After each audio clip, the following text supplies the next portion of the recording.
Hare Krishna. Welcome everyone to our Srimad Bhagavatam review class. We'll begin with our prayers. Om Jnanatimirandasya Jnananjana Shalakaya Chaksharo Yena Tasmai Shri Gurave Namaha.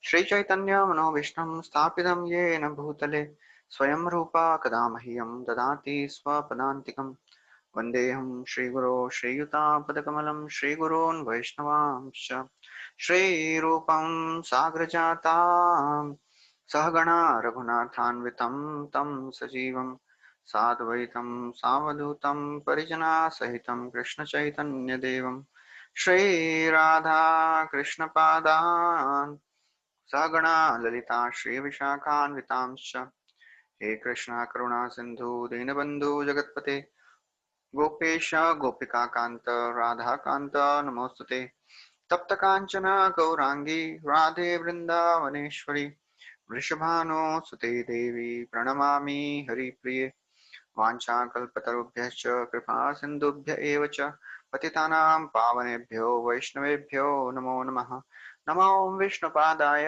कृष्णपृष्ठाय भूतले श्रीमते भक्तिवेदान्त स्वामी निति नामिने नमस्ते सरस्वती देवे गौरवाणी प्रचारिणे निर्विशेषा शून्यवादी पाश्चात्य देशतारिणे जय श्री कृष्ण चैतन्य प्रभु नित्यानंद श्री अद्वैत गदाधार श्रीवासदि गौर भक्तवृंद हरे Krishna Krishna Krishna Hare Hare Hare Ram Ram Hare Hare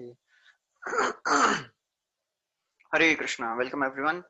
So thank you for joining in. So we are discussing from the fifth canto of Srimad Bhagavatam, and we are discussing the cosmology section where Parikshit Maharaj he asked Shukdev Goswami, please tell me about the dimensions of the various varshas of Bhumandala. And in response to that, we saw how Shukdev Goswami described the various varshas, and in each varsha, uh, how there is a particular feature because of which the name of that varsha is. And we saw in the center of the Ilavrita Varsha there is a Sumeru mountain, and surrounded by this Sumeru mountain is surrounded by 8 more mountains on all the sides. And then we saw the particular feature of each and every Varsha. And we saw how various inhabitants in all the Varshas of this Jambu Dvipa, they offer prayers to the presiding deity of that Varsha. And we saw that in the Ilavrita Varsha, Lord Shiva is the main person, and the predominating deity is Sankarshana. So Lord Shiva meditates on Lord Sankarshana, and he offers beautiful prayers in the glorification of Sankarshana. And then lastly, we discussed the prayers which are offered by Lord Shiva, and it's a very beautiful prayer. Bhaje bhajanya ranapad pankajam भगस्य कृत्स्नस्य परम्परायणं भक्तेष्वलं भावितभूतभावनं भवापहं त्वा भवभावमीश्वरम्. So in this verse, Lord Shiva prays that he is worshipping the lotus feet of Lord Sankarshana, who is the abode of all the opulences, and he Bhakteshu alam bhavita bhuta bhavanaha, and he appears in different forms for the satisfaction of his devotees, and therefore by worshipping him one can stop the repetition of birth and death. So this is how we saw how Lord Shiva is offering beautiful prayers. And now further in the 18th chapter that we are beginning today, we'll see the chapter is entitled The Prayers Offered to the Lord by the Residents of Jambudvipa. So in this 18th chapter and the 19th chapter, all the various varshas, we just saw Ilavrita Varsha, that is the middle one. So in these two chapters, 18th and 19th chapters, now the other inhabitants, the main inhabitant of that Varsha offers prayers. So now we'll see, we'll begin this chapter and sorry, we'll see in this in the Bhadrashva Varsha, that is on the east side. And the predominating deity of this Bhadrashva Varsha is Haya Shirsha or Haya Griva. So in Bhadrashva Varsha, the main person is Bhadrashva, who is the son of Dharmaraj, and he is accompanied by his assistants, and they worship Lord Hayasirsha. And this Hayasirsha, he is the director of all the religion, all the religious principles. And this Bhadrashva, he is fixed in spiritual trance, offering these beautiful prayers. So this Bhadrashva, he prays that I offer my obeisances to Lord Hayasirsha, who is Dharmaya. Dharmaya means who is the reservoir of all the religious principles, who is Atma Vishodhanaya, who cleanses the heart of the conditioned souls. So this is the beauty of surrendering to the lotus feet of Lord. It purifies all the anarthas and contaminations which is there in the heart of a practicing devotee. Pravishtakarna randrena swanam bhava saroruham dhunoti shamalam Krishna salilasya yatha sharat. Just like with the autumnal rains, all the things get cleansed.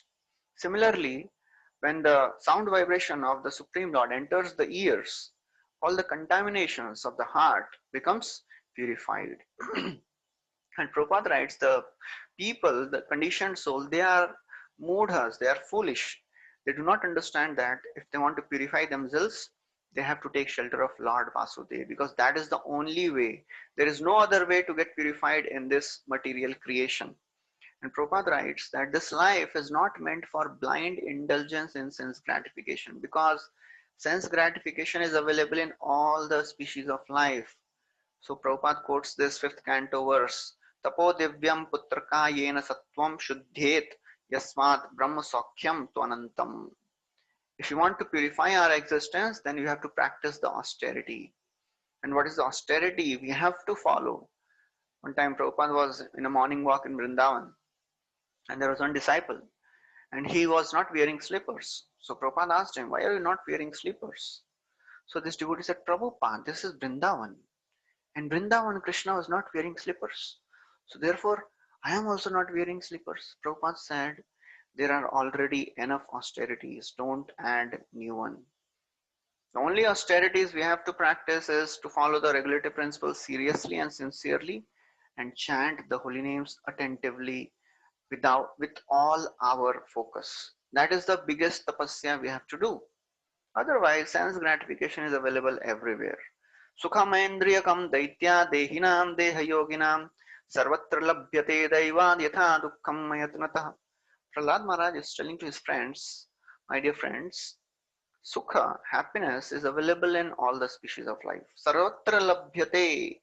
In all the species of life, you get happiness just like you get distress. Therefore, tatprayaso na kartavyo yatha ayuvaya param na tatha vindate shemam mukunda charanambujam. Therefore, one should not endeavor for happiness. For what you should endeavor? You should endeavor for Mukund Charana Ambuja. That is what this Bhadrashva is doing, worshipping the lotus feet of Lord Hayashirsha. Now, Hayashirsha, this Bhadrashva, he is offering beautiful prayers. Aho vichitram bhagavad vicheshtitam ghrantam janoyam himishanna pashyati dhyayanna sadyarhi vikarma sevitum nirritya putram pitaram jijivishati. He says, Aho vichitram. He says, it is so astonishing that Lord has manifested so many beautiful pastimes. Bhagavad vicheshtitam. Vicheshtitam, beautiful pastimes Lord has performed, but Gnantam Janoyam, but foolish materialist, he does not heed for all these pastimes. He is just absorbed in sense gratification. He does not see that the death is approaching. Mission na pashyati, he does not see the death approaching. Dhyayan asadyarhi vikarma sevitum dhyayan, he meditates on sinful acts. He wants to do more and more sinful acts. And therefore, Niriritya Putram Pitaram Jijivishati. He desires to enjoy all the material benefits. Although he burns his father, even his sons many times die, but still the desire to enjoy does not go. Ahani ahani bhutani gacchanti ha yamalayam sheshah stavaram icchanti kimascharyam athaparam. Yudhishthir Maharaj is saying everybody is dying in this world. Person is saying my father is dead, grandfather is dead, even my son has died, but still the desire to enjoy never goes. श्रोतव्यादीनि Rajendra नृणां सन्ति सहस्रशः अपश्यतामात्मतत्त्वं गृहेषु गृहमेधिनाम्. Shukdev Goswami is telling, O Rajendra, O King Parikshit, people are absorbed in talking n number of topics. They do not see death is approaching. So Prabhupada writes that material happiness generally means to have good facilities for eating, sleeping, sexual life and defense. But they do not understand that the actual purpose of life is to serve Krishna. And Chakravarti Thakur describes that in all the other varshas, generally the sons outlive their fathers. But in Bharatvarsha, what happens? Many times even a son dies before the father. Therefore, now Shukdev Goswami says that what to speak of ignorant people not seeing death, even wise are bewildered many times. So Bhadrashva is praying, वदन्ति विश्वं कवयोस्मनश्वरं पश्यन्ति चाध्यात्मविदो विपश्चिताः तथापि मुह्यन्ति तवाज मायया सुविस्मितं कृत्यं अजं नतोस्मितं. Very beautiful verse describes how even great sages get bewildered. Vadanti Vishwam. The, the great Kavis, the great Vedic scholars, they say that world is perishable. They know that world is perishable. Pashyanti. They can even see the realized knowledge. Adhyatma vidaha. They are self-realized souls also. Vipashchitaha. Vipashchita means they know the truth. But still, tathapi muhyanti tavaja mayaya. Still they get bewildered sometimes by your illusory potency. This is your inconceivably wonderful power. Suvismitam krityam. This is your wonderful pastime. Therefore, I offer my obeisances unto you. So Prabhupada writes that this is the power of material association. And we have heard the whole description of Jad Bharat, how Bharat Maharaj, he was such a self-realized soul, he was on the level of bhava, but still he got distracted from this path.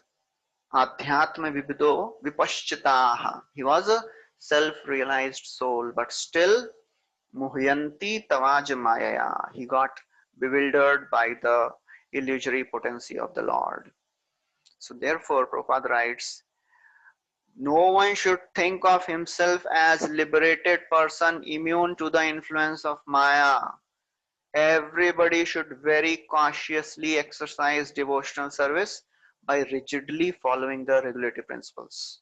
Nobody should think, अरे I am तो pure, मतलब हो ही गया हूँ, just time is separating थोड़ा, मतलब कल तक हो जाएंगे, lust तो आया ही नहीं है. Since many days I have not experienced anger, it seems that I have become pure devotee. You know, if Maya Devi smiles if somebody thinks like this. Many times Maya Devi does not even have to do anything. Just looking at us is sufficient to shake our foundation. So therefore nobody should feel, therefore we should always feel ourselves completely dependent on the mercy of the Vaishnavas, mercy of the Lord. So that will make us immune. Otherwise, if somebody thinks, no, I can do devotional service on my own strength, then we are gone. Somebody may say that, so that you are saying, so this verse, Bhadrashva is saying, even learned men are bewildered by Maya. So Lord may say, that means there is some fault in me because Maya is my potency. So therefore, is there some fault in me? He says, Bhadrashva says, no, my Lord, there is no fault in you. You are detached and unaffected from all this material potency. Although you are doing creation, maintenance, annihilation, you are engrossed and involved in all these materialistic universal affairs, but still you are aloof of it because you are not directly involved. Everything is happening by your inconceivable energy. And therefore, Bhadrashva says that, who is this Hayagriva? This Hayagriva, at the end of the millennium, when the Vedas, they were stolen by the demon of ignorance, Hayagriva, upon requested by Brahmaji, he retrieved the Vedas and brought it back. And then after this, Shukdev Goswami describes the prayers which are offered by Prahlad in Hari Varsha, and the worshipable deity of Prahlad is Narasimhadev. So in the Hari Varsha, Lord Narasimhadev is glorified by Prahlad in choicest verses. And who is Prahlad? Shukdev Goswami first describes the qualities of Prahlad. Prahlad is, in the 7th verse, he says that this Prahlad is Mahabhagavata. He is a topmost devotee of the Lord. He is the reservoir of all the beautiful qualities. Mahapurusha Guna Bhajanaha. He is a reservoir of all the wonderful qualities. And although he took birth in a demoniac family, he delivered his entire demoniac family. That's what Prahlad Maharaj asked from Narasimhadev. Narasimhadev said, please ask something. Prahlad Maharaj says, Acharya says, this is the only one time so far Narasimhadev was angry. When Narasimhadev requested Prahlad to ask something, Prahlad became angry on Narasimhadev. That's how devotees. And Prahlad says, oh my Lord, don't try to entice me. I am not a businessman. I am not a vanik. I have not done devotional service to get something from you. I just want to serve you. But Narasimhadev says, but please, it is my nature. Whenever I appear, I give something. Ask some benediction. So he asks, okay, my Lord, if you say so, please deliver my father. He was so very sinful. So Narasimhadev says, what to speak of your father? Tri Saptavi Pita Puta Pitrivi Saha. Your 21 generations are already delivered. So that is the glory of Prahlad. So along with all the residents of Hari Varsha, Prahlad Maharaj is engaged in glorification of Narasimhadev. He says, I offer my obeisances unto Lord Narasimhadev, who is the source of all the power. And he says, oh my Lord, you have such a powerful nails and teeth. They are like thunderbolts. And with those nails and teeth, you destroy all the demoniac desires. So that's how Lord uses these nails for his devotees. He destroys and tears apart all the desires, material desires, which is there in the heart of a devotee. And with his loving glance, he nourishes the spiritual desires of a devotee. Chandrika Vishadasmirai Saruna Apanga Vikshatai Sokarthanam Ivarajaha Sattvabhyam Srishtipalakai. Brahmaji is saying in the 10th canto that when Supreme Lord glances at his devotees, when Krishna glances at his devotees, that glance creates the feeling of service, desire for service. And when Lord smiles at his devotees, that smile destroys the ocean of tears, ocean of lamentation in the heart of the devotee. So Prahlad Maharaj is saying, you destroy all the material demonic desires by your nails and the teeth. So please, you also appear in my heart and destroy all the ignorance. So we'll discuss in the 7th canto the beautiful prayers of Prahlad Maharaj, where he says, Naham bibhemya jitate atibhayanakasya jihavarka netra bhrukuti rabhasogra damstrat antra sraja shataja keshara shanku karnan nirarada bhita dhigibhat aribhinna khagrat. So there, Prahlad is saying, I am not fearful. Naham bibhemi. I am not fearful by seeing your fearful, very, very ferocious features. Your very, very sharp nails, your curl, your eyebrows, your mane, which is covered with blood. I am not fearful of any of these things. I am only fearful of one thing. Trastosmyaham kripanavat sahogra samsara chakra kadanat grasatam pranita. He says, I am only fearful of this samsara. I am only fearful of being drawn in this ocean of material existence. So therefore, please protect me. And therefore, Prabhupada describes in the purport that only devotees can destroy all the material desires. Tadvan narikta matayo yatayo piruddha shroto ganastamaranam bhajavasudevam. Only by devotional service, only by practicing Krishna consciousness, as we'll be seeing in great detail in the sixth canto, where Parikshit Maharaj asks how to purify the desires, and Shukdev Goswami describes in great detail. Only by Kechit Kevalaya Bhaktya, only by devotional service unto Lord Vasudev, we can get purified of all the anarthas. Because the desire to enjoy is so very strong. If we are not deeply rooted in the process of Krishna consciousness, one wind, one small gush of wind of sense gratification, one wind is sufficient to destroy our the desire for devotional service. So therefore we have to be really careful not to put ourselves in an environment where we'll become vulnerable. We cannot stop our repetition of birth and death. Only Krishna can do that. So therefore, Prabhupada writes that we have to develop that feeling of desirelessness. What is this desirelessness? Prabhupada writes a very beautiful statement in Bhagavad Gita, second chapter, 71st verse purport. He writes, to become desireless means not to desire anything for sense gratification. That is actual desirelessness. That is anyabhilashita shunyam. Atmendriya pritivancha tare boli kam. Krishnendriya priti cha dhare premnam. Nothing for me, everything for Krishna. So that is our actual desirelessness. And then Prahlad recites this beautiful prayer.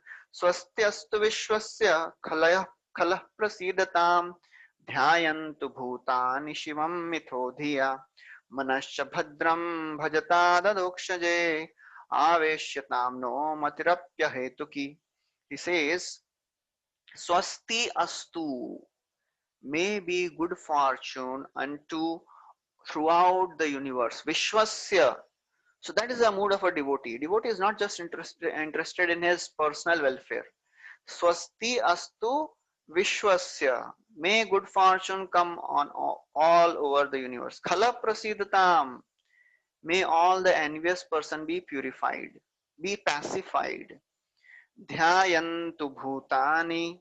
May all beings meditate by their intelligence. Shivam mitho dhya, on each other's welfare. In this world, nobody thinks about others' welfare.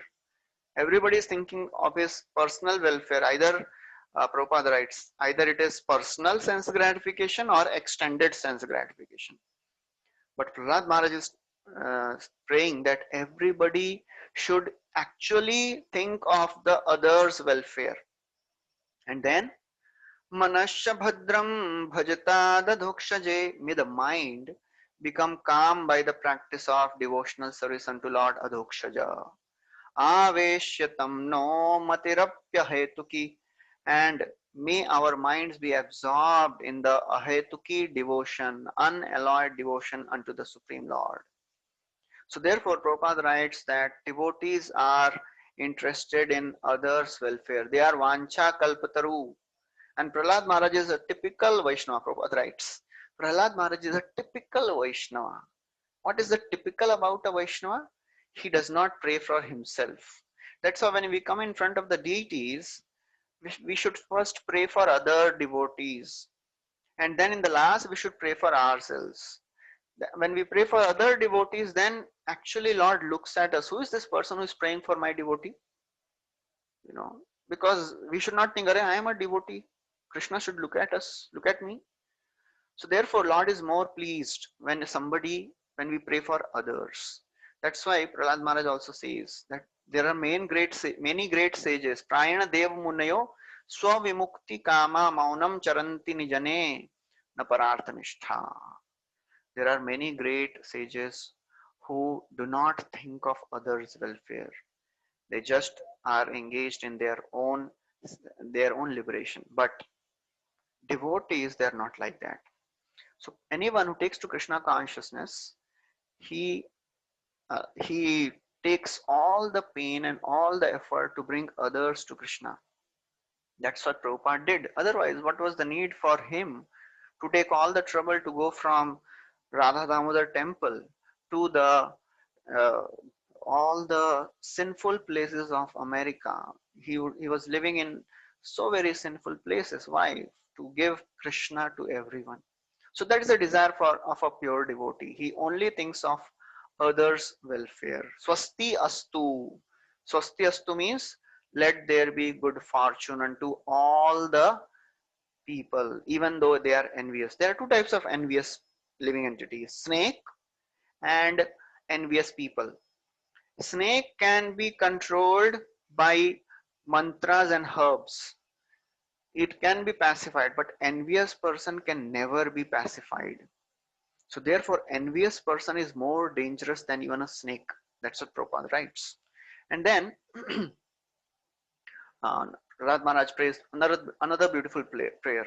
Magar Atmajavitta bandushu sango yadi syad bhagavad priyeshunaha yah pranavritya paritushta atmavan siddhyatya duran natathendriya priyaha. He says, I am not praying for any of the things of the material world, body, welfare of family, children, wives, bank balance. I do not want anything. I want only one thing. This is the consistent prayer of all the devotees. Whenever Lord comes in front of them, they do not ask for their own welfare. They do not ask for liberation. They do not ask for devotion many times. They ask for association of devotees. Sango yadi syad bhagavat priyeshu. I want association of your devotees, O my Lord. That is the only attachment I want. कीट जन्म हो यदि तुआ दास bahirmukh brahma nahi moro asha. That's what Bhaktivinoda Thakur says. I am ready to become even an insect in a home of a devotee. But if Brahma is not a devotee, I do not want to become Brahma also. Ya pranavritya paritushta atmavan. So a person who is actually self-realized, he is pacified with bare necessities of life. So therefore devotees, they are not extravagant in their lifestyle. They are just satisfied with the basic minimum requirements. Siddhyantyadurana tathendriya priyaha. Such a person siddhyati. He attains perfection in Krishna consciousness very soon. Not very difficult for him. Because devotees, they are seekers of essence. They are attracted only by Krishna Katha. They are not interested in any sense gratification, as Prabhupada would many times say. Sense gratification and Krishna consciousness goes ill together. And then another beautiful verse, Prahlad Maharaj is praying. In this he says, by association of devotees, Sangalabdha Nija Virya Vaibhavam. When devotees come together, what they'll discuss? When two drunkards they meet, what they'll discuss? When the two businessmen they meet, what they'll discuss? The drunkards will discuss abhi kaun sa naya brand aaya hai whiskey ka, when the businessmen they meet, they'll discuss about the share and how to grow their business. When two devotees meet, what they will discuss? They'll discuss about Krishna. Tadasya kausharava sharma dhatu hare kathamev katha susaram uddhritya pushpebhya ivarta bandho shivaya nah kirtaya tirtha kirte. So Maitreya is telling to Vidura, oh Vidura, Hari Katha is the essence of all the topics. And who are devotees? Devotees are like the honeybee who is interested only in the essence. So therefore, Nij Virya Vaibhavam, Tirtham Muhu. Just like bathing in the Ganga purifies the heart, but it purifies after long time. But just by being in association of devotees, just by hearing Hari Katha, one becomes purified immediately. Because Supreme Lord takes the responsibility to purify the heart of a devotee. That's how Lord is ready to go to such an extent that he becomes a sweeper. He is ready to clean our contaminated heart, which is more contaminated than even a sewage, with millions of lifetimes of anarthas. And Lord does not have any problem cleaning that sewage because he loves his devotees. Just like a mother, for him it is described, for her, It is described when the child even passes stool. Mother smells even the for her the stool of the child even smells like aguru. Aguru means the mixture of camphor, musk, chandan, and all the various fragrant substances. So that is the proof how Lord is so very loving that He is ready to do all that work so that we may become purified and go back to the spiritual world. Nahi ammayani tirthani na deva chettanojita te punanti urukalena yuyam darshanamatrata. In 12th canto, Lord Shiva is telling to Markandeya Muni, taking the bath in all the holy rivers purify after long time just by darshan of you. Just see, Lord Shiva is telling to Markandeya. He says, just by taking darshan of you, one becomes purified. Markandeya is such a great devotee, you know. So that is the glory of a devotee of the Lord. You know, there is a beautiful bhajan. Gangara parasha hoile, paschate pavan, darshane pavitra karo, eito maragun. So Narottam Das Thakur is saying that after taking bath in Ganga for hundreds of times, one becomes purified, but just by darshan of devotees, one becomes purified. So therefore, who is that sane person who will not associate with devotees of the Lord? He is a such. If somebody neglects association, if somebody thinks अरे ज़्यादा ही association हो गया, and now in this period, in this lockdown, in this COVID times, everybody is really hankering for association. Although all this online association is going on, but there is no substitute for physical association. That's why everybody is just very eager to associate with devotees. That is how Prahlad Maharaj is also saying, Kovai na seveta mukunda vikramam, who will not hear the glorious activities of the Lord, you know. And therefore, after this, he says, this is a very famous verse. All of us must have heard about this and heard this verse many times. So this is a verse prayer spoken by Prahlad Maharaj. Yasyasti bhaktir bhagavati akinchana sarvair gunaiस्तत्र samasate surah harav bhaktasya kuto mahadguna manorathena sati dhavato bahi. So in the previous verse, Prahlad Maharaj said, who is that devotee, who is that person who will not take association of devotee? Why one should associate with devotees? This verse describes, because in devotee all the qualities of the devatas also manifest. Yasyasti bhakti bhagavati akinchana. This devotee is doing unalloyed devotional service unto the Supreme Lord, and the result is sarvair gunais tatra samasate. All the wonderful qualities of devatas, they automatically manifest in the character of this devotee. Otherwise, harav bhaktasya kuto mahadguna. If somebody is not a devotee, he cannot have any good qualities. Manorathena satidhavato bahi. And he is just driven by his mental speculation. So Bhagavatam is very strongly describing many places the importance of devotee and the futility of non-devotional life. So therefore, when Bhagavatam describes that non-devotees have no good qualities, somebody may be thinking, Arey Prabhuji, many times it seems that non-devotees have better qualities than devotees. But we should know there is a primary quality and there is a secondary quality. Mukhya Lakshan and Gauna Lakshan. Mukhya Lakshan is he is a devotee. Gauna Lakshan may be he does not have such wonderful quality. But when we see a devotee, when we see a person, first of all we should see, is he a devotee or a non-devotee? If he is a devotee, okay, is he having good qualities? If he does not have good qualities, we will not associate with that devotee, but we should respect that devotee. But we cannot say any time that this non-devotee is better than devotee. The fact that the person has taken to Krishna consciousness, he is many lifetimes ahead of this non-devotee. So therefore, Bhagavatam deals with only absolute concept. Is he a devotional? Is he a devotee of the Lord? And that's how it is judged. So then it is described, is there any devotee, is there any greatness in householders who have scriptural knowledge and good family, but they are devoid of bhakti? Is it possible? Somebody is a good person. He has knowledge also. He is a Vedic Brahmana. He is a householder. He is having good family, but he is not a devotee. What is the hope for him? Yes, there is only one good thing. They have all these things. That is the only good thing. Otherwise, they'd have no good quality. So therefore, Prahlad Maharaj says, there is no greatness in one who is not a devotee of Lord Hari. Hari hi sakshat bhagavan sharidinam. Because all the living entities, they are naturally desiring to remain in the existence of Supreme Lord.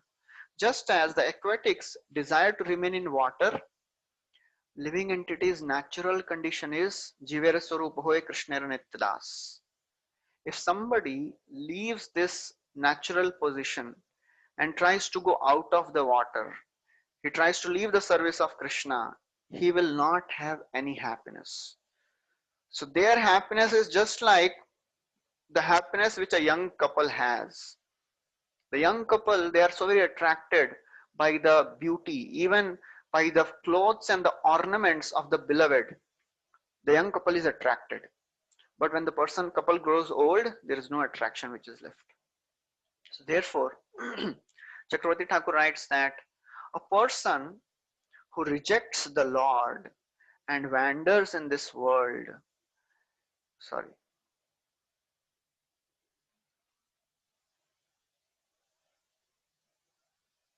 okay. So person who rejects the Lord, and then he wanders in this world of material existence, he is actually half dead.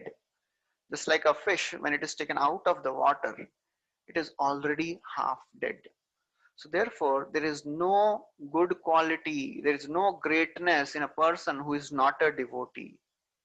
And then after this, Prahlad Maharaj says that therefore, you know, now Prahlad Maharaj is speaking to all the demons. He says, therefore, O demons, you should understand that family life is a root of material entanglement. And it gives so many problems. All the moroseness, anger, fear, everything comes.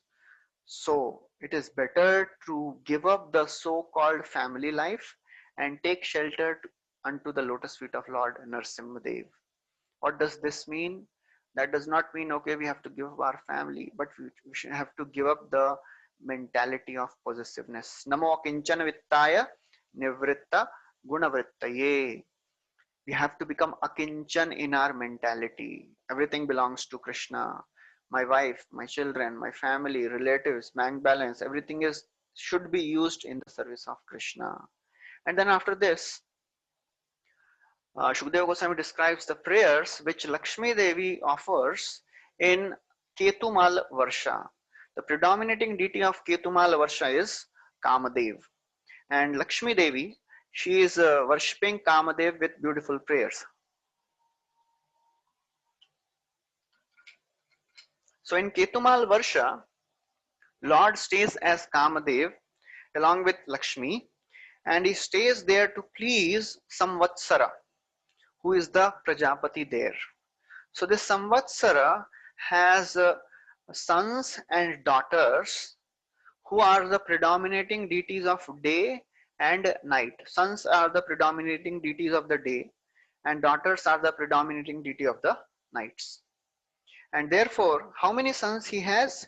He has 36,000 children. So half represent day, half represent night. So therefore,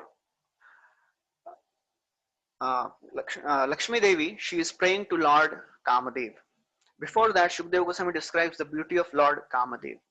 He says, Kamadev, he has a very beautiful bodily complexion and he moves very graciously.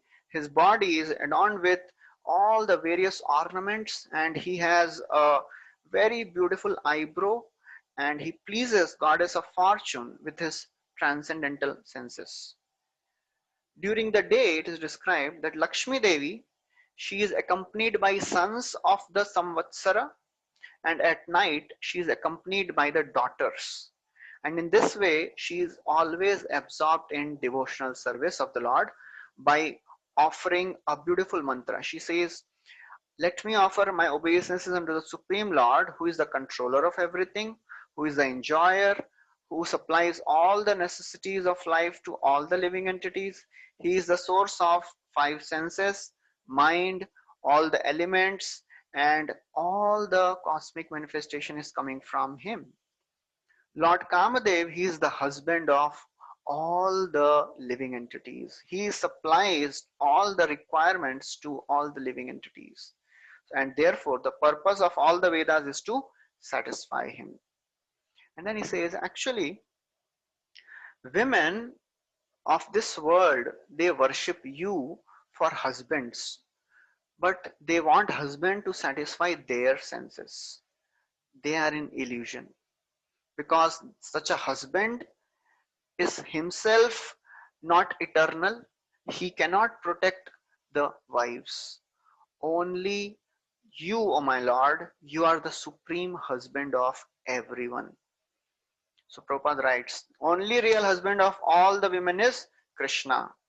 And because the gopis were liberated souls, they rejected their husbands and they went to Krishna. One time a person went to Prabhupada and asked, Swamiji, why is Krishna enjoying with other man's wife? Prabhupada said that actually everything belongs to Krishna. So all the creation, everything, and including your wife, belongs to Krishna. Why are you enjoying with Krishna's wife? So that was the way Prabhupada would deal many times. So therefore, Prabhupada writes that in this world, nobody can give protection to others. Only Krishna can protect. He is the only husband. Prahlad Maharaj says, if Lord does not desire, even father cannot save his son.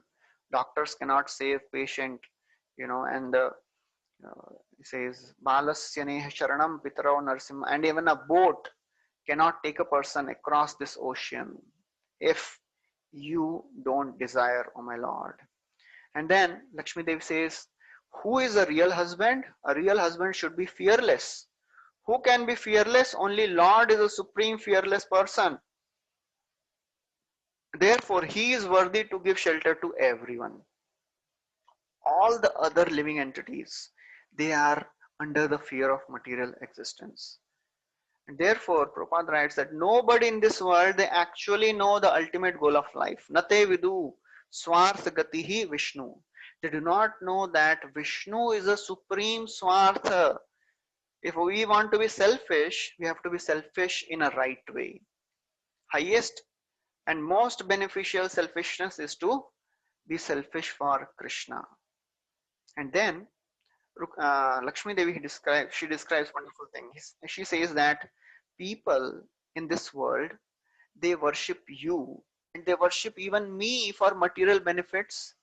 Even devatas, they worship me for material benefits. But I do not favor anyone unless he is not a devotee. So that is what Lakshmi Devi says in the 22nd verse. She says that I would favor only a devotee of the Lord. So when now in few months Deepavali will come and everybody worships Lakshmi Puja, and in everyone's home you'll find a photo of Lakshmi with gold coins coming from her hands and there are elephants showering gold coins, but they are not worshipping Narayan. Everybody wants Lakshmi. But Lakshmi here, she is saying, I do not favor anyone who is not a devotee of your lotus feet. So that is the thing with all the devatas. We discussed in the 4th canto, Lord Shiva, when he appeared in front of Prachetas, he said, Yap param ramasa sakshat triguna jiva sangitat bhagavantam vasudevam prapanna sapriyosime. He says that why I have appeared in front of you? Because you are devotees of Lord Vasudev. And all the devotees of the Lord, they are very, very dear to me. So that is the secret of becoming a successful person. You have to become a devotee of the Lord. And then she says, actually, you have put me on your heart. On your chest, I am residing as the Srivatsa. But actually, that is not a real mercy. That is just a deceit. Because actual mercy is if you put your head, if you put your lotus hand on my head, but you are not doing that. You are putting your lotus hand on your devotees, but you are not putting your lotus hands on my head. So therefore, the mercy you have shown me by putting me on your chest, that is not the actual mercy. That is just a deceit. So Chakravarti Thakur, he describes the mood of Lakshmi Devi. So Chakravarti Thakur says, Lord, when he hears this, he may say that, but you have the good fortune which is greater than all the others. You are eternally on my chest. Lakshmi Devi, hear the words of Chakravarti Thakur. He says that Lakshmi Devi, when she hears this, she becomes ashamed, and putting her cloth over her face, she covers her face with her cloth, and in a very low voice, she says, you hold me on your chest as a golden line. But that is a deception. You do this only because you think seeing the good fortune of my devotees may unintelligent Lakshmi not show hatred to me. Therefore you allowed me to your on your chest. So that is how that's the mood of Lakshmi Devi. So then after describing all these prayers, now in the next section, this Vaivaswat Manu, who is staying in Ramyaka Varsha, he is praying to Matsya, because in the last millennium, at the end of Chakshusha Manvantara, Matsya Avatar, he protected Vaivaswata Manu and all the living entities. So he's offering his prayers. He is saying, Oh my Lord, I offer my obeisances unto you, who is pure transcendence, who is Sattvaya, who is the origin of all the lives, Pranaya, who is bodily strength, Balaya, who is mental strength, who is sensory strength, and you are the supreme controller. Just as the puppeteer controls the dancing dolls, you are controlling all the living entities. Although you are in everyone's heart, inside and outside, so-called leaders of the world, they do not realize you. Only when one hears from the devotees of the Lord, then they can realize you. Otherwise, nobody can realize. It is very, very difficult to understand the Lord. As Kunti Maharani also prays, Maya Javani Gachannam Agyadhokshajam Avyayam Lakshashe Mudadrisha Nato Natya Dharo Yatha. People have been covered by the Yoga Maya, by the Mahamaya potency of the Lord. That's why they do not see you, O my Lord. Everybody in this world is under the control of Supreme Personality of Godhead. Maya energy is controlling everybody. So therefore Prabhupada writes, what is self-realization?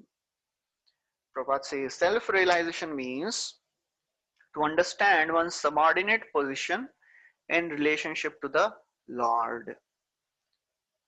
So then, after hearing this prayer, Matsya may say, what is the significant thing which I have done? I am not so significant as compared to Indra and all the other controllers. They are so very powerful. Why are you glorifying me? Then he says, actually, you are the real maintainer of the world. All the other leaders of the universe, they are actually envious of your authority, because nobody can do anything unless you are helping that person. You are the actual maintainer. People out of foolishness, they consider themselves to be the controller. And that is the mentality of lording over this material world. And that's what many places Prabhupada would say, this is the last snare of Maya, to think that I am God. And therefore this Vaivasvata Manu, he is praying that at the end of millennium, you protected me along with the earth, with all kinds of herbs, trees, drugs, and all the living entities, and you are roaming in this ocean of devastation with a great speed. Therefore, you are the actual maintainer. And then after this, the prayers offered by Ariyama is described. Ariyama is staying in Hiranmaya Varsha. And the predominating deity of Hiranmaya Varsha is Kurmadev. So Aryama, as you know, he is the chief of the Pitris who became Yamaraj when Yamaraj was cursed to become Vidura. So this Aryama is praying that so this verse, as you can see on the slide, it is described. This Aryama is praying, I offer my obeisances to Kurupaya, I offer my obeisances to Kurmadev, who is the Sarva Sattva Guna, Visheshanaya, who is the reservoir of all the transcendental qualities, and his position is undiscernible, Alakshita Sthanaya. Nobody can shake the position of Kurmadev. Supreme Lord is always the Supreme. Nobody can become the Supreme by mystic yoga, power, and everything. And then he says, you are Varshamane. You are unaffected by time. Time is your energy. Sarvam kal kritam manye bhavatam chayada priyam sapalo yad vashe loko vayor iva ghanavali. Bhishma is saying everything is happening by the will of time, and that time is standing in front of us as Lord Krishna. So therefore, you are avasthanaya, you are the shelter of everything. And then he describes that this universe, this is the gross form of yours, this is the sthula rupa, and I offer my obeisances unto you because your actual form is not perceived by everyone. Only a devotee can perceive your actual form. As Krishna says in Bhagavad Gita, Naham prakasha sarvasya yoga maya samavrita moodoyam na vijanati loko mamajam avyam. Naham prakasha sarvasya. I do not reveal myself to those who are foolish, those who are impersonalists, those who are not my devotees. They cannot understand me. So therefore, Aryama is saying that your different energies, they are unlimited. You have unlimited forms to reciprocate with your devotees in unlimited ways. And therefore, you are the only shelter of all the living entities. And Prabhupada, he writes that this entire cosmic manifestation is coming from the Supreme Lord. It is one of the energy of the Lord, so it is not false. It is true. So impersonalists, when they say Brahma Satya Jagan Mithya, they are not correct, you know. So this universe, this material nature is energy of Lord, it is correct. It is not mithya, it is real, but it is temporary. So there then Aryama offers the Supreme Lord Kurma as Kapila, who gave the philosophy of Sankhya. And then after this, Mother Earth in the Uttara Kuru Varsha, she is offering prayers to the deity of Varahadev. So Varahadev, when he lifted Mother Earth from the Garbhodak Sagar, so since that time onwards, Mother Earth is offering prayers, and she's saying, I offer my obeisances to Lord Varaha, who is Mantra Tattva Lingaya, who is known in truth by chanting mantras, who is Yagya Kratave, who is sacrifice and ritual personified, who is as great, and his limbs are personification of all the scriptures. He is Mahapurushaya. He is a supreme personality. He is Karma Shuklaya. He purifies all the living entities of their fruitive activities, and therefore Triyugaya Namaste. I offer my obeisances unto you, who appears in three yugas visibly. And Prabhupada clarifies this fact. In Kali Yuga, Lord appears in a Channa avatar. Kali Yuga Lilavatar Nakare Bhagavan Ateva Triyuga Kori Kahitaranam. So Prabhupada writes, in Kali Yuga, Lord does not appear in the Lila avatar. He appears in three ages in a evident way, but in Kali Yuga, he appears in a hidden incarnation. And then Mother Earth says that only by devotional service one can know you, O my Lord. And so this is the end of the 18th verse, 18th chapter. And then in the 19th chapter, the further prayers continue. So in this 19th chapter, the description of the prayers of Hanumanji is there. So Hanumanji is residing in Kim Purusha Varsha, and the predominating deity of Kim Purusha Varsha is Lord Ram. So so Hanumanji, along with all the other inhabitants like Sugriva, they are offering prayers to Lord Ram. They are offering prayers to the elder brother, to the younger brother Lakshman, and they are offering beautiful prayers. And what Hanumanji is doing? Hanumanji is constantly hearing about the wonderful activities of the Lord.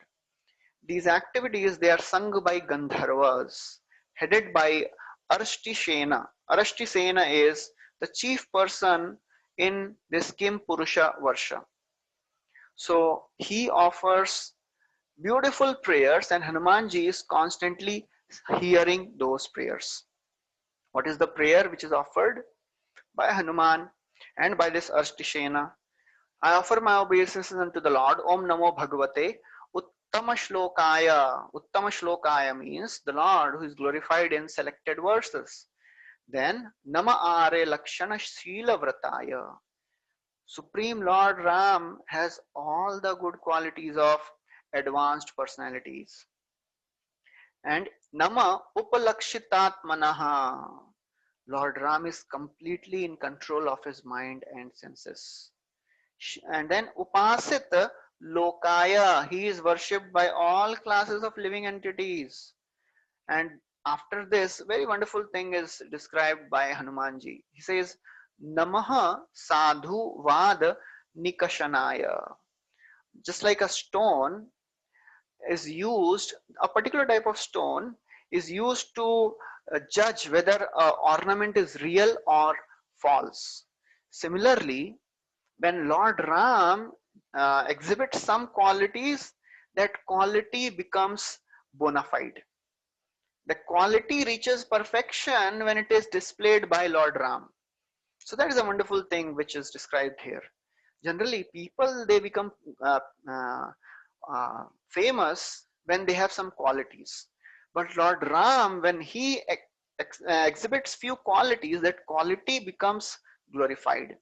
That's what in third canto it is described that uh, uh, when the Lord exhibits some qualities, that qualities, when Lord wears some ornaments, that ornament is beautified. Generally, when somebody wears an ornament, the person becomes beautiful.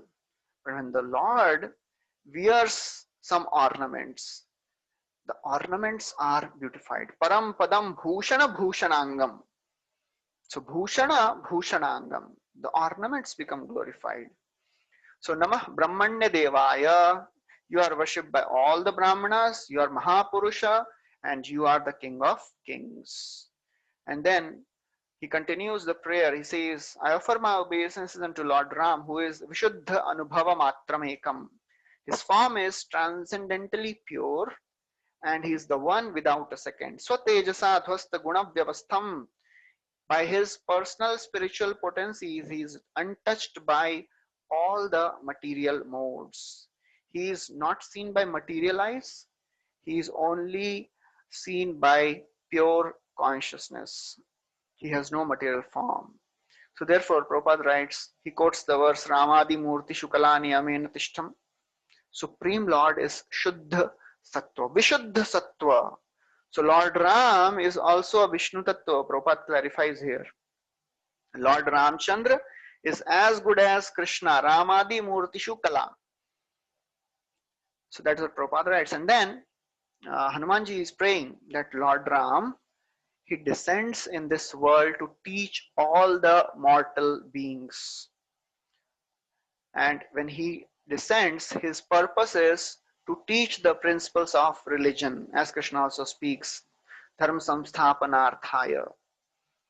And therefore, after this prayer, Hanumanji is saying that you are the most dutiful king. You have exhibited all your duties as a friend very nicely, as a king very nicely, and although you are exhibiting all these duties, you are not attached to any of this thing. Therefore, all the qualities, their basis is if Lord is exhibiting those qualities. Na janmanunam mahato nu saubhagam navan na buddhe na kritistosha hetu tairyad visrishta na pinova naukasas chakara sakhe bata lakshmanagrajah na janmanunam mahato nu saubhagam. Lord is not pleased by one's birth. So therefore now Lord Hanuman is describing, Hanumanji is describing how to please the Lord. Lord is not pleased by any of the material qualities. He is not pleased by birth. He is not pleased by wealth. He is not pleased by eloquence. He is not pleased by intelligence or beauty. He is only pleased by devotion. As it is also described, there are so many devotees who had no good qualities, no externally they were not having all any good qualities, but still they were such a great devotees of the Lord because they had the devotion. Vyadhasya charanam dhruvasya chavayo vidya gajendrasya ka kubjaya kimunama rupa adhikam kim tatsudam no dhanam vamshasko vidurasya yadavapate ugrasya kim paurusham Bhaktya tushyati kevalam nacha gunai bhakti priyo madhava vyadhasya. There was a dharma vyadha. There was a hunter. He was also a great devotee of the Lord. What was his qualification? What was his behavior? Dhruvasya chavayo. What was the age of Dhruva? Vidya gajendrasya ka. What was the knowledge of Gajendra? He was a dull elephant. Kubjaya kimunam. What was the roop of Kubja? She was an ugly woman. Kim tat Sudamno dhanam. What was the wealth of Sudama? Vamshasko vidurasya. What was the caste of Vidura? Yadava pate ugrasya kim paurusham. What was the strength of Ugrasena? Bhaktya tushyati kevalam nacha gunai bhakti priyo madhava. Lord is only pleased by devotion, not by anything else. So that is the beautiful nature of Lord. He is Bhavagrahi Janardana. And Chakravarti Thakur writes that this verse was spoken by Sugriva. So Sugriva is speaking this verse. And Prabhupada quotes that only Lord is known only by devotion. He is Akinchana Gochara and he is known only by devotion. Bhaktyamam Abhijanati. And Prabhupada writes, Rup Goswami also said that the price for achieving God's favor is to have a eagerness. Laulyam api mulyam ekalam.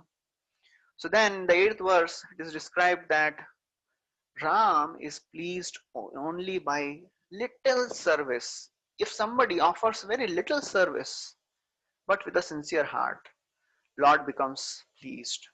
And then the last section, it is described by that by Shukdev Goswami. What are the prayers of Nar Narayan? What are the prayers offered by Narad Muni to the Nar Narayan Rishi in Bharatavarsha? So in Bharatavarsha, the Lord appears as Nar Narayan, and the glories of Nar Narayan, they are inconceivable, and they appear to favor the devotees and to teach them religion, knowledge, renunciation, spiritual power, and sense control. And Prabhupada writes that, and then it is described that Naranarayan Rishi, they mercifully perform austerities till the end of this millennium. And therefore Prabhupada writes, one must be very serious about self-realization and practice of austerity. So Krishna consciousness is a very, very important path, and we cannot practice this process in a very, very lackadaisical way. We have to have a seriousness. We have to have that intense desire, and we should be ready to undergo all the austerities.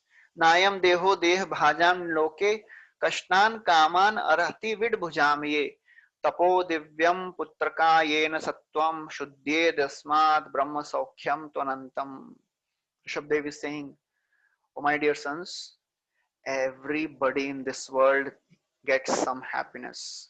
Even vid bhujam, even a stool eating hog gets sense gratification. Human life is not meant for that. Tapo divyam. Human life is meant for austerity because that purifies the existence. And Prabhupada writes, unfortunately, people in the Kali Yuga do not even know the meaning of austerity. What is austerity? They do not even know. So therefore, Chaitanya Mahaprabhu has appeared mercifully to give the easiest method of self-realization, technically called Cheto Darpana Marjanam, Prabhupada writes. So that is the merciful nature of Chaitanya Mahaprabhu. Ei Gupta Bhava Sindhu Brahma Napa Eka Bindu Hena Dhana Bilaila Samsare Aiche Dayalu Avatar Aiche Data Nahiyar Guna Keha Nare Varnibare Apani Kari Ashwadane Shikhaila Bhakta Gane Prema Chintamani Prafudhani नहीं जाने स्थान स्थान यारे तारे कोइलदान महाप्रभु दाता शिरोमणि. So that is the merciful nature of Chaitanya Mahaprabhu. He is tasting himself the nectar of Harikatha, nectar of Krishna Prem, and he is distributing to everyone. He is not considering he is qualified, he is not qualified. He is giving to everyone. He is himself intoxicated.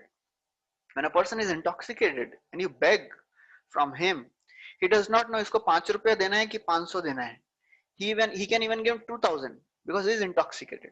That is Chaitanya Mahaprabhu.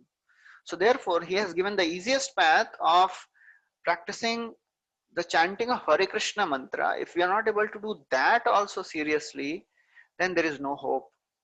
Then we are doomed.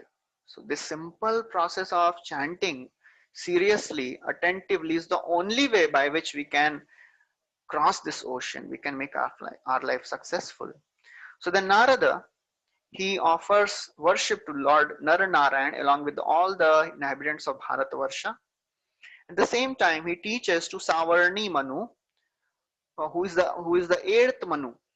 He describes the teachings of God realization in the form of Narad Pancharatra, and he chants the mantra following mantras. And in this verse, it is described, I offer my obeisances unto Lord Naranarayan, who are Upashama Shilaya, who has mastered their senses, who are not having any material attachment, who are Akinchana Vittaya, who are the treasure of those who do not have any material possessiveness, who are Rishi Rishabhaya. Rishi Rishabhaya means they are the best of all the saintly personalities.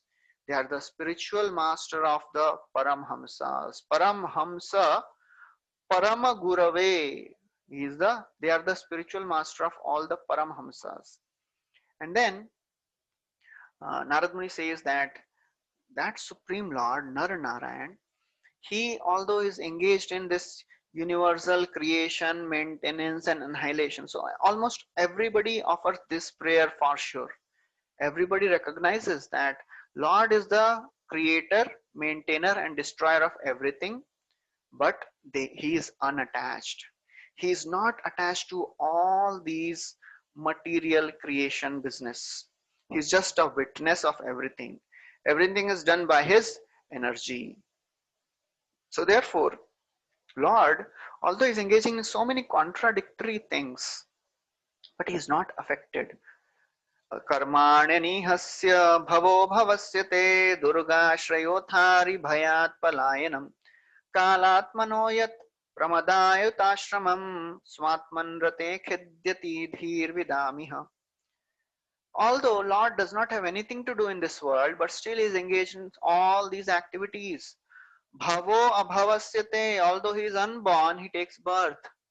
Durga Shrayo Yathari, Bhayat Palayanam, out of fear of the enemy, he is taking shelter of the fort of Dwaraka. Kalatmano Yat Pramadayutashramam, although he is self-satisfied, he is Atmaram, but still he is enjoying with so many wives. Khidyati dhir vidamiha. This is a matter of astonishment. So therefore, Narad Muni is saying that you are the perfection of devotional service. And what is the perfection of yoga?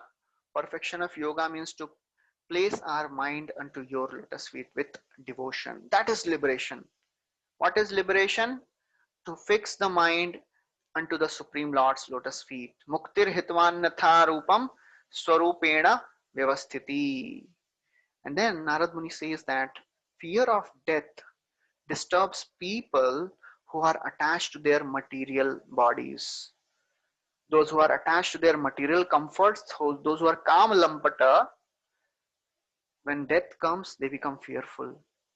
But those who are vidwan, he does not fear death. If a learned person also fears death, his endeavor of studying Shastras is simply a waste of time because he has not developed devotional service. So only success of a learned person is if he takes to the process of devotional service. Therefore, O my Lord, please bestow bhakti yoga. So Narad Muni, out of his humility, is saying, we are infected by your maya. We are attached to this body. That is kukalevara. Kukalevara means bad body. Although Narad Muni's body is transcendental. We have heard the story when Narad Muni went to Ravana, and Ravan told that, you please teach me how I can get a spiritual body, how I will not die. I want to become like you. So he said, first of all, actually you cannot do that. Narad Muni told him, you cannot get a spiritual body. So Ravan became angry and he took out his sword and he was about to, kill him. And he told Narad Muni, you have to teach me how to become a spiritual personality so that I will not die. Narad Muni said, that is the proof that you are not qualified. So Ravan became so angry, he tried to attack Narad Muni. Ravan became angry. But the sword passed through and through the body of Narada and nothing happened to Narad Muni because he had a spiritual body. But here Narad Muni is out of his humility. He's saying, I have a kukalevara. I have a conception. I am bound in this conception of me and mine. So whenever great personalities, they say this, we should know this is for the welfare of others. So after describing this, Shukadeva Goswami describes the various mountains in the Bharatvarsha, various rivers in the Bharatvarsha, and then he describes what are the birth, activities, and the destination of the inhabitants of Bharatvarsha. So in the 19th verse, Shukadeva Goswami says that people who take birth in Bharatvarsha, they take birth according to their karma. And they are born in various places according to the mode of material nature they are in. Rajogun, Tamogun or Sattvagun. But if they are engaged in devotional service of the Supreme Lord, then one can achieve liberation. When does that liberation occur? What is the nature of that liberation? Shukadeva Goswami describes that liberation is possible only in association of devotees. So the devotee association is the major requirement for devotional service. We cannot live without devotees. We cannot practice bhakti without devotees. That is for sure. We will realize where we are standing when we are with devotees. As we heard the story of Rahugan and Jadabharat. So Jadabharat is saying, Rahuganai tat tapasanayati na chejaya nirvapanad grihadva na chandasanai vajalagni suryair vina mahatpad rajobhishekam.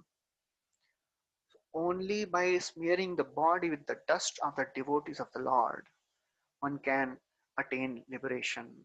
So that is the glory of devotees.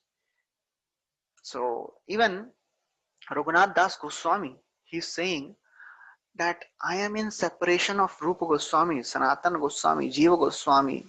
And in the separation of all these personalities, this forest of Vrindavan is void for me. This Govardhan, it is looking like a python about to devour me. This Radha Kund, is like a black hole, big pond about to devour me. Wow, why? Because there are no devotees. जीवतु रहितस्य शून्यायते महागोष्ठम गिरीन्द्रोजगरायते व्याघ्रतुंडायते Kundam Govind जीवतु रहितस्य may. So that is the importance of association of devotees. And then after this, this is the last section, very beautiful section, very beautiful prayers are coming, which describes the place where we are staying. What is the glory of this place? What is the glory of Bharatvarsha? And because Bharat Khanda, earth is also a part of Bharatvarsha. Even devatas, they are eager and hankering to take birth in Bharatvarsha. Bharatvarsha is the only place where birth is so very suitable that we can perform devotional service unto Lord Mukunda very nicely. Therefore, demigods, they are lining up to take birth in Bharatvarsha. Somebody may say, what is the problem in heaven? Idhar kyun aana hai? Heaven mein there is so much of enjoyment. This is the problem. Kim dushkarairna kratubhistapo vratair danadibhirva dujayena phalguna nayatra narayana pada pankaja smriti pramushta tishayendriya utsavat.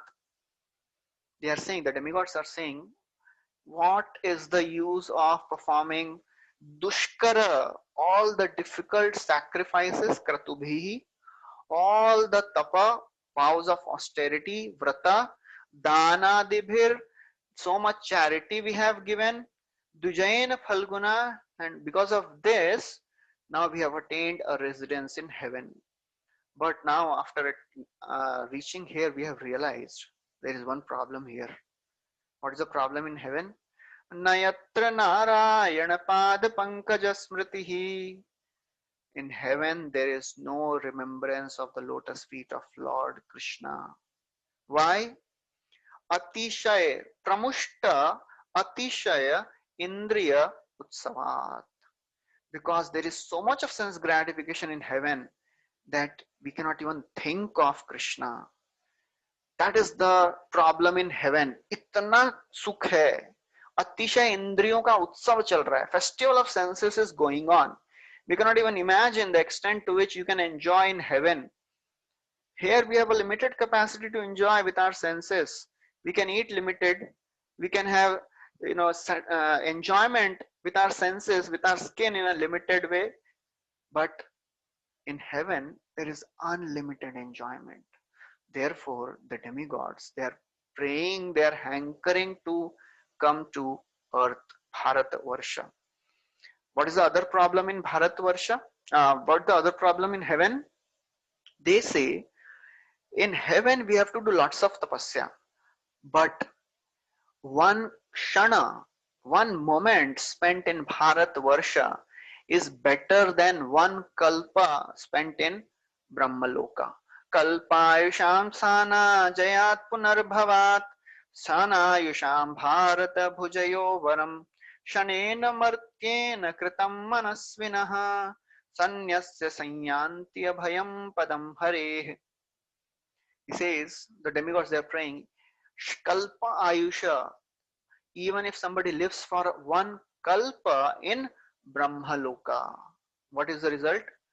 One again has to take birth, punarbhavat, again will have to take birth. But shanayusham, even if somebody stays for a moment in Bharatvarsha, bhujayo varam, that is better. Why? Kshanena martyena kritam manasvinaha. Though life in Bharatvarsha is very, very short, but people, they can elevate themselves to full Krishna consciousness. How? Sanyanti abhayam padam hareh sanyasya, by surrendering everything to the lotus feet of the Lord. That is the glory of Bharatvarsha. Bharat भूमि ते मनुष्य जन्म होइले यार, जन्म सार्थक करी कर परोपकार. Then demigods, they say, which all places are unfit for residence? नयत्र Vaikuntha कथा सुधा पगान साधवो भागवतास्तदाश्रयाः Nayatra yagyesh makha mahotsava suresh loko pinavaisha sevyatam. So this is an amazing verse, where demigods are saying which all places we should not go. Nayatra Vaikuntha Katha, where there is no river of Hari Katha going on. Na sadhavo Bhagavata sadashraya, where there are no devotees who are engaged in service. Nayatra Yagyesh Makha Mahotsava, wherever there are no festivals, no Sankirtan Yagya, there is no festivity for glorification of the Lord. Suresh Lokopi, even if that is heaven, I do not want to go there. So, only place where a devotee wants to reside is a place where Krishna Katha is going on, place where devotees are there, place where the festivals are going on. So, therefore, Prabhupada in this verse, he talks an elaborate purport. And he talks about how Krishna consciousness is spread everywhere, and our Krishna consciousness movement is giving opportunity to people to engage in this Sankirtan Yagya, that is Yagyesh Makha Mahotsavaha. And then the demigods, they are praying. If somebody gets a human form, he does not utilize this human form, he is doomed. प्राप्ता नृजातिर इहये च जन्तवो ज्ञान क्रिया द्रव्य कलाप संभृताम न वैयतेरन अपुनर्भवायते भूयो वनौका इवयांति बंधनम. If one attains a human form and he does not use it to engage in devotional service, then he is compared to a person who catches an animal but he is not attentive and the animal runs away. So therefore, we have to be really careful. In this human form, we have got this wonderful arrangement, wonderful opportunity in Bharatavarsha that we can make our life successful in this life, but if we don't take advantage, then we are doomed. And then the Devatas, they are saying in this place, even indirect worshippers, they are also benefited. Even if somebody is not worshipping Lord directly, if they are worshipping the energies of the Lord, some Devatas, Lord accepts that. Okay, at least Avidhi Purvakam, but they are doing my service only, and I'll give them some benefit. That is the glory of the Lord. And next is a very, again, wonderful verse we have discussed, many times. So this is the wonderful nature of the Lord. Whatever desire you may have, you go to Krishna. What is great in that? Krishna is such a wonderful personality. If you go to him with a material desire, he will give that desire, he'll fulfill that desire. But he will fulfill that desire in such a way that you will not ask for the same desire again. Satyam dishatyarthitamarthito nrinam naivarsadoyat punararthitam yataha स्वयं विधत्ते भजतामनिच्छताम इच्छापिधानम निजपाद पल्लवम. Satyam, it is true. Arthitam arthito ninam. Lord offers material objects to a devotee who requests them. मुझे चाहिए, I want this. Okay, take it. But there is a asterisk, star mark there. Conditions applied. What is that condition? Naivarthadoyat punararthitam yataha. He does it in such a way that devotee will not ask for the same thing again. How does he do that? He gives his own lotus feet. Swayam. Krishna says, you are asking this, हमारा package, free package hai, combo pack. With this material desire fulfillment, I will also come. Swayam vidatte, devotee will say, I don't want you, I want this material desires. Anichchatam, nahi chahiye, phir bhi lena hi padega. And then when devotees accept Krishna, ichha pidhanam nijapada pallavam, Lord's lotus feet is the reservoir of all the desires. Every desire is fulfilled. So therefore, whatever desire you have, akama sarva kamova mokshakam udaradi, come to Krishna. Krishna kahe ama bhaje mage vishay sukh, amrit chhadi vish mage ei bada murkh. Krishna says, don't worry, he is foolish. I am not foolish. I'll give him my devotional service. He'll forget all sense gratification, And Chakravarti Thakur writes, just as the father gives the child a sugar candy, although child does not want it. And that way, he makes the child give up eating dirt. If a child is eating dirt, Krishna, father will give him sugar candy. Child will forget dirt.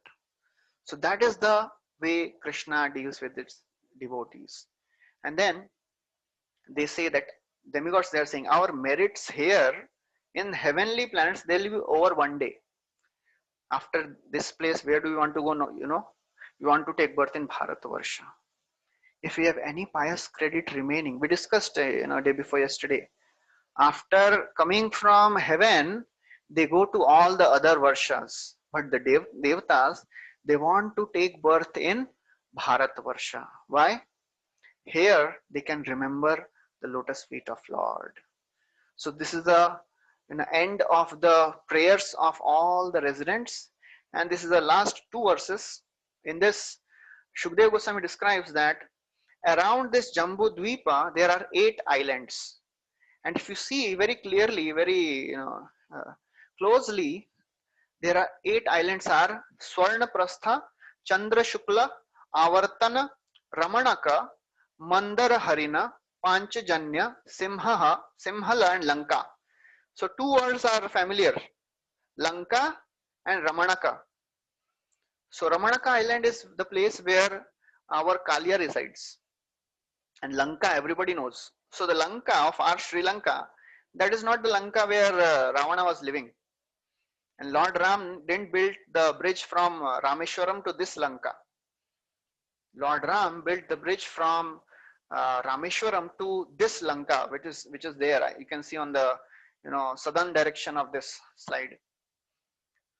So then, after describing all this, Shukdev Goswami says in conclusion that, my dear Parikshit, O best of the descendants of Bharat, I have thus described you all the islands of Bharatvarsha and its adjoining islands.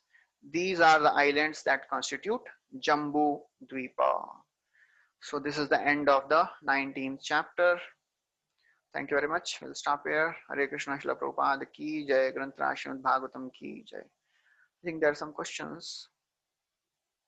Vaivaswata Manu is same as Manu. No. Vaivaswata Manu is not the same. Manu and Shatrupa is, Vaivaswat is the current Manu, 7th Manu. This Manu and Shatrupa, they are the first Manu. Swayambhuva Manu and Shatrupa. We discussed the 3rd canto, 4th canto. Swayambhuva Manu, his sons were Priyavrata, Uttanapad and Devahuti and all that. So that is the first Manu. In one day of Brahmaji, there are 14 Manus. So this Swayambhuva Manu and Shatrupa, they were the first Manu. Vaivaswata Manu is the 7th Manu. 6th was Chakshusha. 8th will be Savarni. So that's all. That's the way. In all these verses, all yugas like Satya. No. All these Satya Treta are only in Bharatavarsha. All the other verses, they are Satya Yuga. Always there is a Satya Yuga or Treta Yuga. We have discussed that. At workplace, we have to deal with non-devotees. How to avoid their association? Don't take their association. Association means dadati pratigranati guhyam akhyati prichati bhunkte bhojayate. If these 6 things are not happening, then we are not taking the association of anyone. Even if we are going in a local train crowded, after coming out of the local train, nobody says, "Arey aaj bahut association ho gaya, non-devotee association bahut le liya." That is not association. We have to be very careful not to exchange these 6 things. Tadati pratigranati. Don't give them gifts or accept gifts. Don't reveal your mind or don't hear from them. Don't give them some, don't invite them regularly, or don't go to their place to eat. Although you can give them prasad. Earth planet is, this is the question. Okay, should I complete this part? Because this was remaining. Where is the Earth planet situated in Bhumandala? This is an interesting thing. Okay, so this was the next thing. So now, the question, $1 billion question is, where is Earth planet in Bhumandala? So as you can see in this slide, this is a Jambu Dvipa, correct? And we have seen there are so many mountains. And just a minute.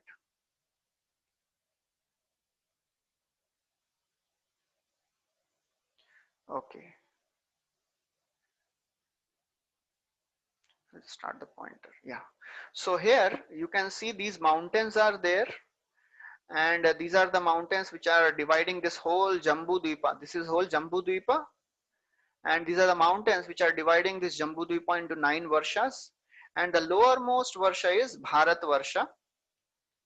So this Bharat Varsha is divided into 9 islands, 9 divisions. As you can see here, it is written 9 division. So the ninth division is our Bharat, our Earth planet. Actually, planet is not the right word to be used for Earth. So it is Bhukhanda, you know. So our Earth planet is called as Bhukhanda. So there is another picture you can see. So some acharyas, they say that these mountains which are straight, they are not actually straight, they are curved. You know, as you can see, all these mountains, they are curved.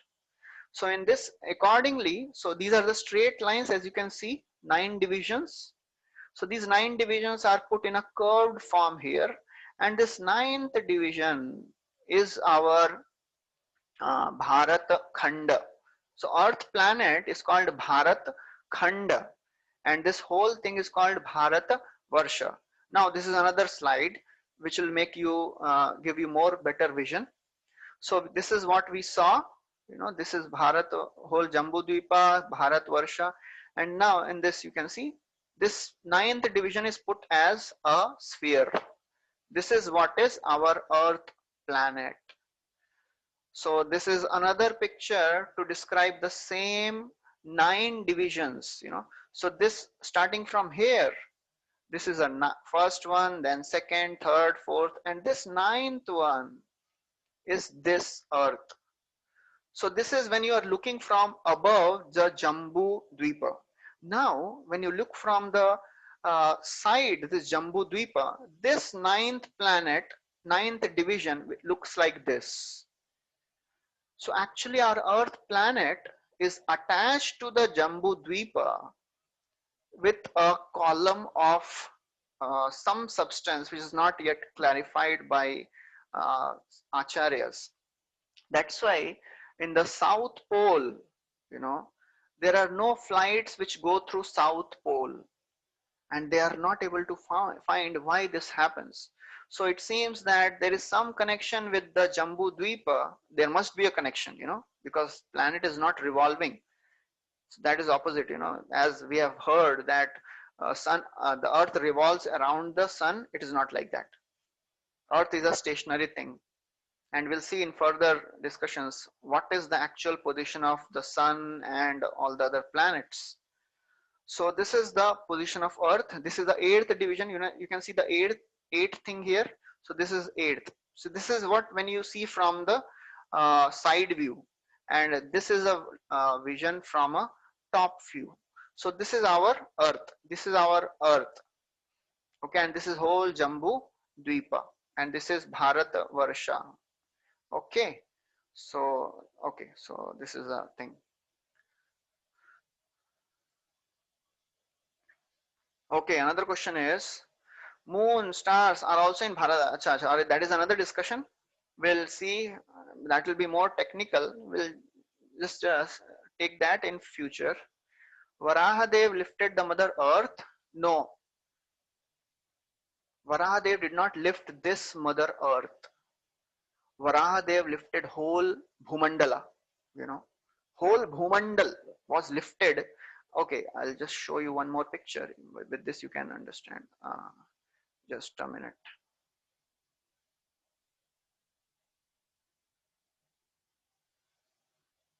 You know, so we'll discuss about these things more in future. So then you'll get a proper understanding of what is happening. Okay. Anybody's any other questions?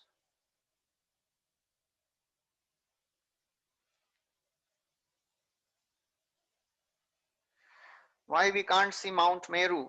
Yeah, because Mount Meru, although it is made up of gold, it is not the ordinary gold which we see, just like we see there is a subtle matter and a gross matter. Similarly, the Mount Meru is not made up of gross gold which we can see. We cannot see even the Devatas, correct? Devatas are also having a body, but their bodily feature, their body is not like our body. Therefore, we cannot see the Devatas. Similarly, the Mount Meru, although it is made of gold, it is not the ordinary gold which we can see. It is a subtle gold. So therefore, we cannot see the Mount Meru. Okay. So I think anybody has any other questions?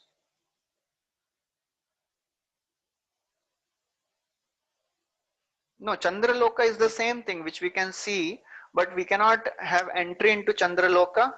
We cannot, because when although we enter, when the astronauts, they say we did not see anything, because Prabhupada says that either they landed on Rahu or somewhere other, some other planet. They did not go to moon because moon is protected.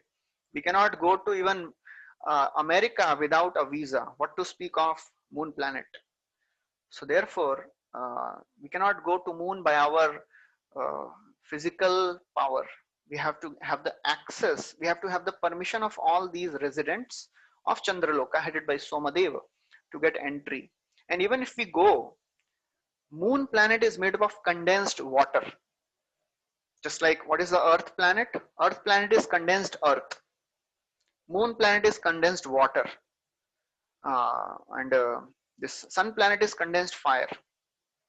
And people there, the residents of moon planet, they are also having similar bodies. So therefore, we cannot see them by our gross material vision. Okay. But satellites show pictures of Earth in space. Yeah, because we cannot see the connection because the distance is so very huge. Although the Earth is shown as Earth is connected, but still the scientists will not be able to see because it is not the cross vision.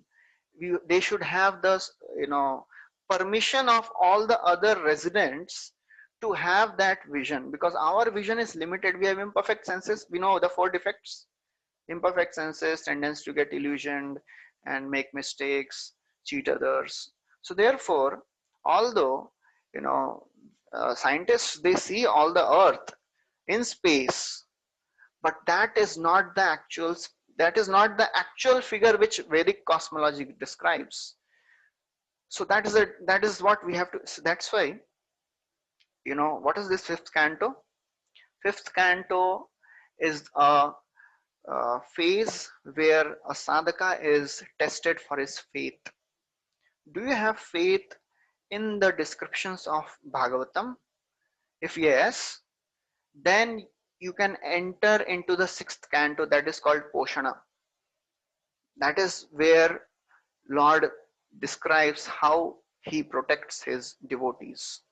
So because we have been born and brought up in this modern scientific world, where many times we accept those things which are proven by science, and when science proves something, we accept it. But the problem is, science has a limitation.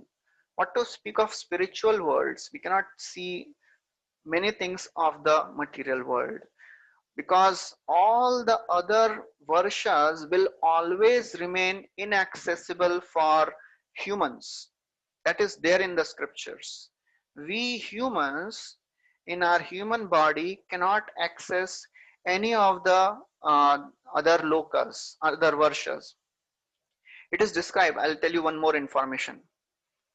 Whenever scriptures, they describe that in Himalayas, just like it is described, all the Pandavas, they went to Himalayas. Arjuna went to Himalaya to do tapasya. That was not our Himalaya. That was the greater Himalaya in Jambu Dvipa.